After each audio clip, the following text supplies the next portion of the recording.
guys, I'm Dipali Agarwal and welcome back to my YouTube channel for my scholars.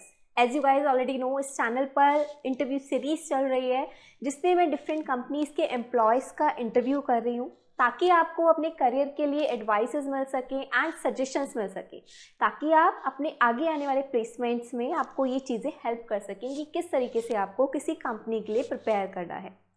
तो आज इस series का 5th video है तो आज मैंने इनवाइट किया है अनुप्रिया शर्मा को, जो कि इस टाइम लंदन में है एंड टीसीएस की तरफ से वहाँ पर एक प्रोजेक्ट पे वर्क कर रही हैं। तो बेसिकली जो आज की वीडियो का पर्पस है वो ये है कि अगर आपका ड्रीम है कि आप ऑन साइट प्रोजेक्ट पे जाएं, ठीक है, आप किसी भी एमएनसी में वर्क कर रहे हैं इंडिया में और आप उसकी तरफ से ऑन साइट प्रोजेक्ट पे जाना चाहते हैं, तो आप किस तरह से अप्रोच कर सकते हैं for the on site project. तो आज की इस पूरी वीडियो का पर्पस यही है कि आपको एक आइडिया देना कि आपको अपनी अप्रोच को, अपने आप को किस तरीके से कंपनी में रिप्रेजेंट करना है ताकि आप ऑन साइट प्रोजेक्ट के लिए एलिजिबल हो सके। ठीक है, तो आज का इंटरव्यू स्टार्ट करते हैं। सबसे पहले हम करते हैं अनुप्रिया शर्मा का welcome Anupriya and thank you so much for your valuable time.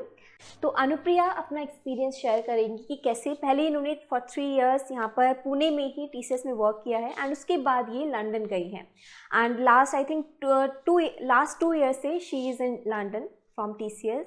सो वो आपको अपना एक्सपीरियंस शेयर करेंगी कि उन्होंने किस तरीके से अपनी अप्रोच को रखा कि वो इस टाइम पर ऑन साइट प्रोजेक्ट के लिए वर्क कर रही हैं।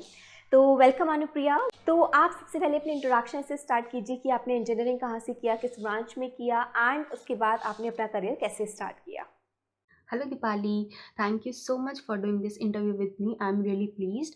Hi everybody, my name is Anupriya Sharma. I am 28 years old. I have completed my graduation from IMS Engineering College, Ghaziabad in 2012. I've got college placement and I have joined TCS in 2013 and since then I am working with TCS. I am currently located in United Kingdom in London and I am working for a project called DHL and I am here since last 2 years. Okay, सो आप अपनी थोड़ी सी journey share कीजिए कि कैसे आपने TCS के लिए prepare किया था, कौन कौन से वहाँ पर उस टाइम पर राउंड्स हुए थे, किस तरह के क्वेश्चंस पूछे गए थे, ये चीज़ हमारे साथ प्लीज़ शेयर कीजिए।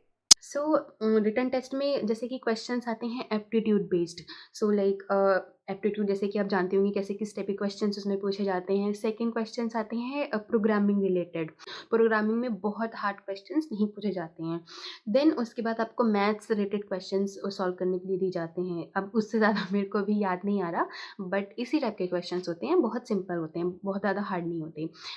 जिस दिन कंपनी आती है उससे उस दिन हमारा एक कंप्यूटर पे टेस्ट होता है, 60 मिनट्स का टेस्ट होता है and as soon as this test ends उसके पास आपके पास रिजल्ट्स आ जाते हैं, स्कोर्स आ जाते हैं कि आपने 60 आउट ऑफ कितने नंबर गेन किए हैं। तो नेक्स्ट डे फिर आपका स्कोर बोर्ड होता है, उस पर आपका नंबर आता है कि आपका नेम डिस्प्ले होता है कि आपने क्रैक कर लिया है कि नहीं। एंड फिर जिन बच्चों को भी कभी सिलेक्शन हो जाता है, जिन बच्चों को भी कट ऑफ जो क्लियर कर लेते हैं, उसके बाद आपका टेक्निकल राउंड होता है। टेक्निकल इंटरव्यू में आपसे किस टाइप के क्वेश्चंस पूछे जाते हैं, जैसे आपके कोर सब्जेक्ट रिलेटेड, जैसे IT related questions, then C based questions, Java based questions. Java में बहुत सिंपल कि मेन मेथड को एक्सप्लेन करो, ये किस टाइप का है। देन जो मुझसे एक क्वेश्चन पूछा गया था वो था कि अपने कंप्यूटर पे अगर आपको स्टार ड्रॉ करना है तो उसका एल्गोरिदम लिखिए। तो बेसिकली वो आपको सिर्फ ये देखेंगे कि आप टेक्निकली कितना सोच पा रहे हैं। आप वो अगर आपको कोई प्रॉब्लम दी जाएगी कंपनी में सॉल्व करने के लिए, तो आप उसको सॉल्व कर सकते हो कि नहीं। बहुत ज़्यादा हार्ड क्वेश्चंस नहीं होते हैं। आपका टेक्निकल राउंड होता है, उसके बाद आपका एचआर राउंड होता है। एचआर राउंड में बहुत सिंपल क्वेश्चन पूछे जाते हैं कि आपको इतना पैकेज मिलेगा तो आप ज्वाइन करोगे कि नहीं। लाइक सिचुएशन बेस्ड क्वेश्चंस पूछे जाते हैं। बेसिकली जिन लोगों का टेक्निकल राउंड क्लियर हो जाता है उसका एचआर भी क्लियर हो जाता है। आपके अगर ये तीनों राउंड क्लियर हो गए हैं, देन आपके पास एक कंप्लीट आपका जो कॉलेज है वो एक लिस्ट डिस्प्ले करता है जिन बच्चों का सिलेक्शन हो गया है। उसके बाद आप जब अपना कॉलेज छोड़ते हो, उससे पहले आपके पास ऑफर लेटर्स आ गए होते हैं कि आपको कब से और कहाँ कंपनी ज्वाइन करनी है। तो आपको एक चॉइस ऑफ लोकेशंस भी दी जाती है कि आप किन किन लोकेशन पे जाना चाहते हैं। जैसे मुझे पुणे मिली थी, मैं पुणे चाहती थी तो मुझे पुणे लोकेशन मिली थी। ओके, सो लास्ट 2 ईयर्स से आप लंदन में हैं और टीसीएस की तरफ से डीएचएल प्रोजेक्ट पे वर्क कर रही हैं। Okay, that is awesome Anupriya. हम बहुत ही छोटी सी सिटी से हैं, अपने इंडिया की, यूपी की बहुत ही छोटी सिटी से हैं, और आप इस टाइम लंदन में हैं। That is very good, that is very inspirational. So आप ये बताइए अब कि जो स्टूडेंट्स जो इस टाइम फ्रेशर्स हैं, या फिर जो इस टाइम कंपनीज में भी ऑलरेडी प्लेस्ड हैं और वो जाना चाहते हैं फॉर ऑन साइट प्रोजेक्ट, तो किस तरीके से अप्रोच करें, अपनी अप्रोच को कैसे रखें, क्या ऐसा करें, क्या ऐसा डेडिकेशन दिखाएं कि वो ऑन साइट प्रोजेक्ट के लिए एलिजिबल हो सकें? जैसे जब भी हम कंपनी ज्वाइन कर लेते हैं उसके बाद हमें 3 मंथ्स का ट्रेनिंग पीरियड सर्व करना होता है। ट्रेनिंग पीरियड में हमारी जो कंपनीज होती हैं वो हमारी जो पर्सनैलिटी होती है उसको ग्रूम करती है, हमारे जो टेक्निकल स्किल्स होते हैं उनको ग्रूम करती है। उसमें क्या होता है, आपको बहुत सारी टीम्स होती हैं, आपको टीम्स में आपके अलग अलग रोल्स होते हैं और आपको एक प्रोजेक्ट डिलीवर करना होता है end of the day training के। और आपके एक पर्सनैलिटी डेवलपमेंट सेशंस भी होते हैं, उसमें आपकी पर्सनैलिटी को और ज़्यादा ग्रूम किया जाता है कि हमें कैसे बिहेव करना है, कैसे हमें बिहेव नहीं करना चाहिए, हमें कैसे बोलना चाहिए, ये सब चीज़ें ग्रूम करी जाती हैं। सो वो ट्रेनिंग प्रोग्राम करना में पास होना इज़ वेरी अर्जेंट। अगर आप उसमें पास नहीं होते हैं तो आपको दोबारा से 3 मंथ्स की ट्रेनिंग करनी पड़ेगी, और अगर आप उसमें भी पास नहीं हो पाते हैं अनफॉर्चुनेटली, तो फिर आपको टर्मिनेशन लेटर मिल जाता है कि आप अब इस कंपनी के साथ काम नहीं कर सकते। अब आप अपनी कंप्लीट कर चुके हैं लर्निंग ट्रेनिंग कम सक्सेसफुली, अभी आपको ज्वाइन करना है प्रोजेक्ट। अभी हमारे इंडिविजुअली अलग अलग इंटरेस्ट ऑफ एरियाज होते हैं, जैसे कि मुझे डेवलपमेंट में इंटरेस्ट था, किसी को टेस्टिंग में इंटरेस्ट होता है, किसी को ऑटोमेशन जैसी चीज़ों में इंटरेस्ट होता है, किसी को एआई में इंटरेस्ट होता है, किसी को ग्राफिक्स में इंटरेस्ट होता है, किसी को नेटवर्किंग में होता है। बहुत सारे फील्ड्स हैं, बहुत सारे लाइक डिवाइड होते हैं फील्ड्स।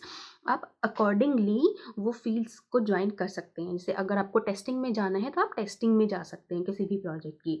देन अब आप पहले से डिसाइड करके आए हो कि मुझे कौन सी कंट्री घूमनी है तो अगर आपको यूके में जाना है तो आपको यूके बेस्ड क्लाइंट ही ज्वाइन करना पड़ेगा। अगर आपको यूएस में जाना है तो आपको यूएस बेस्ड क्लाइंट ही ज्वाइन करना पड़ेगा। आपके पास मैक्सिमम टाइम से चॉइस होती हैं, बट अनफॉर्चुनेटली अगर नहीं होती है तो आपको जो आपकी एचआर बोलती है आपको वही प्रोजेक्ट ज्वाइन करना पड़ता है। अब हमने प्रोजेक्ट ज्वाइन कर लिया है, अभी it's my very first day in project. अब मैं ऑन साइट कैसे जाऊँ, उसका प्रोसेस क्या होता है, उसके लिए मुझे क्या करना चाहिए। सबसे पहली बात, आपको बहुत ज़्यादा रेगुलर होना पड़ेगा अपने काम के लिए बहुत ज़्यादा डिसिप्लिन होना पड़ेगा, टाइमली रिपोर्ट करना पड़ेगा। अगर आप कभी नहीं ज्वाइन कर पा रहे हैं, अगर कंपनी नहीं जा पा रहे हैं अपनी, आपको टाइमली इन्फॉर्म करना पड़ेगा अपनी मैनेजर को कि मैं आज नहीं जा पाऊँगा या जा पाऊँगी विद XYZ रीज़न्स। बेसिकली आपको बहुत डेडिकेटेड होना पड़ेगा, बहुत डिसिप्लिन होना पड़ेगा। सेकंड चीज़, आपने प्रोजेक्ट ज्वाइन कर लिया है, उसके बाद आपको उस प्रोजेक्ट की डीप नॉलेज होनी चाहिए, बिज़नेस नॉलेज। मतलब मैं जो काम कर रहा हूँ वो रियल वर्ल्ड में कैसे यूज़ हो रहा है। ये नहीं करना आपको कि मैं गया कंपनी में, मैंने एक बटन दबाया, एक रिज़ल्ट आया and that's it, my job is done. No, अगर आपको डीप नॉलेज नहीं होगी देन एनी कंडीशन आप ऑन साइट नहीं जा सकते हैं। कोई भी टास्क आपको दिया जाता है उसको आप पूरा एनालाइज करिए कि मैं ये प्रॉब्लम कैसे सॉल्व करूँ, उसके रिजल्ट्स कैसे रखूँ, कहाँ रखूँ, उससे रिलेटेड डॉक्यूमेंट्स बनाना है आपको उससे रिलेटेड, तो आपको ये सब चीज़ें करनी पड़ेंगी। थर्ड चीज़ क्या है, आपको उस प्रोजेक्ट में अपना बहुत ज़्यादा टाइम वेस्ट करना पड़ेगा। लेट्स से मैंने आज एक प्रोजेक्ट ज्वाइन किया, तो मैं अपने मैनेजर के पास कल नहीं जा सकता और बोल सकता कि सर मुझे ऑन साइट जाना है। वो किस बेस पे आपको ऑन साइट भेजेगा? अब पहले आपको दिखाना पड़ेगा ना कि मैं कैपेबल हूँ ऑन साइट जाने के लिए, और जिस दिन आप ये प्रूव कर दोगे कि मैं कैपेबल हूँ तो आपको अपने मैनेजर के पास जाने की ज़रूरत नहीं पड़ेगी, आपका नाम ऑटोमेटिकली आपका मैनेजर प्रपोज़ कर देगा। आपको एटलीस्ट ऑन साइट जाने के लिए किसी भी प्रोजेक्ट में अपने 2 से 3 साल इन्वेस्ट करने पड़ेंगे मिनिमम, और इस ड्यूरेशन में आपको उस प्रोजेक्ट से रिलेटेड पूरी बिजनेस नॉलेज गेन करनी पड़ेगी, कैसे कैसे मेरी चीज़ काम कर रही है। आपका जो मैनेजर्स होंगे वो आपका नाम ऑटोमेटिकली प्रपोज कर देंगे कि यस ये बंदा है या ये बंदी है जो अगला ऑन साइट जाएगी। अब लेट्स इमेजिन कि आपका नाम प्रपोज कर दिया है आपके मैनेजर ने ऑन साइट जाने के लिए। फिर आगे का प्रोसीजर कैसा होता है? तो ये जो आगे का प्रोसेस होता है ये आपके प्रोजेक्ट टू प्रोजेक्ट वेरी कर सकता है, लेकिन मैं आपके साथ अपना एक्सपीरियंस शेयर करना चाहूँगी। मैं पहली बार ऑन साइट आई थी ब्रिटिश एयरवेज़ के लिए इन 2016। तो उसमें क्या हुआ था कि जैसे मेरा नाम सेलेक्ट हुआ तो फिर मेरा क्लाइंट के साथ इंटरव्यू हुआ था और इट वेंट फॉर 45 मिनट्स। और फिर क्लाइंट्स होते हैं और जो ऑन साइट पे आपकी टीम के जो टीम जो आपकी जो प्रेज़ेंट कर रहे होते हैं, जो आपकी टीम के लिए काम कर रहे होते हैं, वो लोग होते हैं, क्लाइंट होता है। तो वो आपको जज करते हैं कि आप यहाँ पे आके सब सँभाल लोगे कि नहीं। तो इस बेसिस पे आपका इंटरव्यू लेता है क्लाइंट, आपसे क्वेश्चन्स पूछते हैं कि उस प्रोजेक्ट से रिलेटेड ही। जैसे कि वो क्या बोल सकते हैं कि ये एक कंडीशन है या फिर ये एक प्रॉब्लम है, आप इसको कैसे सॉल्व करोगे? सो बेसिक बेसिक क्वेश्चंस पूछते हैं बेसिकली, वो बहुत ज़्यादा हार्ड नहीं होते हैं। सो फिर मेरा वो इंटरव्यू हो गया, देन उसके बाद हमें ईमेल्स आ जाते हैं कि आप सेलेक्ट हुए हो कि नहीं हुए हो। तो मेरे को ईमेल आ गई एंड देन आपकी जो कंपनी होती है वो आपके लिए वीज़ा फाइल करती है, फिर आगे का प्रोसेस शुरू हो जाता है एंड नाउ आप अपने ड्रीम सिटी में हो या कंट्री में हो। ओके, सो स्टूडेंट्स, जैसे अनुप्रिया ने बताया कि आपको खुद से ही फोकस्ड रहना होगा, पंक्चुअल रहना होगा, डेडिकेटेड रहना होगा टुवर्ड्स योर प्रोजेक्ट। ऐसा नहीं है कि आप बस गए प्रोजेक्ट में, जो आपसे कहा गया बुक कर दिया और हो गया आपका काम खत्म। ऐसी अप्रोच आपको नहीं रखनी है। आपको अगर ऑन साइट प्रोजेक्ट के लिए जाना है तो आपको इन एंड आउट सब कुछ आपका ओवरऑल पता होना चाहिए प्रोजेक्ट का।